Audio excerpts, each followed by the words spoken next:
The topic of our discussion today is the types of anemia. Anemia itself means a deficiency of hemoglobin in the blood, which is caused by two factors, either lack of RBCs or lack of hemoglobin in the cells.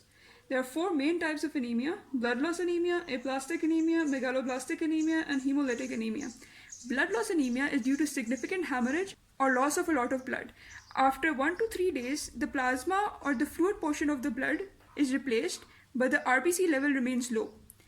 If a second hemorrhage does not occur, the RBC concentration returns back to normal within 3 to 6 weeks. If chronic blood loss occurs, the intestines aren't able to absorb sufficient amount of iron and hence hemoglobin isn't formed.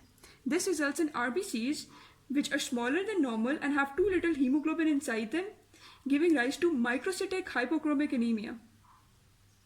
Now we come to the second type, which is aplastic anemia. This is due to the bone marrow dysfunction, which results due to exposure to high dose of radiation or chemotherapy for cancer treatment, which results in anemia after a few weeks.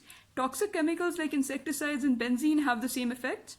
In autoimmune disorders such as lupus erythematosus, the immune system begins attacking healthy cells, such as bone marrow stem cells, which may lead to aplastic anemia.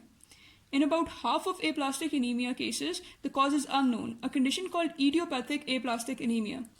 Now, people with severe aplastic anemia usually die unless they are treated with blood transfusions, which can temporarily increase the number of RBCs, or by bone marrow transplantation. The third type of anemia is megaloblastic anemia. In this, a slow reproduction of erythroblasts takes place due to the loss of vitamin B12, folic acid, and intrinsic factor, as a result of which megaloblasts are formed, which are large RBCs with odd shapes. Pernicious anemia is basically a type of megaloblastic anemia in which atrophy of stomach mucosa or a total surgical gastrectomy takes place, as a result of which intrinsic factor is not released by the gastric cells. This results in lack of vitamin B12 absorption from the ileum, and hence the formation of megaloblasts.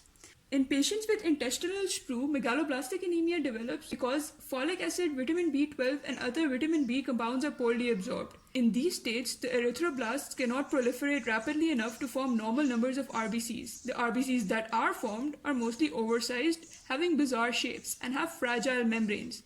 These cells rupture easily, leaving the person in dire need of adequate number of RBCs. The fourth type is hemolytic anemia. In this, abnormalities of RBCs takes place, which are mostly hereditary. This results in fragile RBCs, which rupture easily. The formation of RBCs is normal, but because these cells are extremely fragile, their lifespan is very short. Sickle cell anemia is a type of hemolytic anemia which is caused by an abnormal composition of the globin chains of hemoglobin. When this abnormal hemoglobin is exposed to low concentration of oxygen, it precipitates into long crystals inside the RBC. This causes the cell to have an abnormal sickle shape and to be extremely fragile.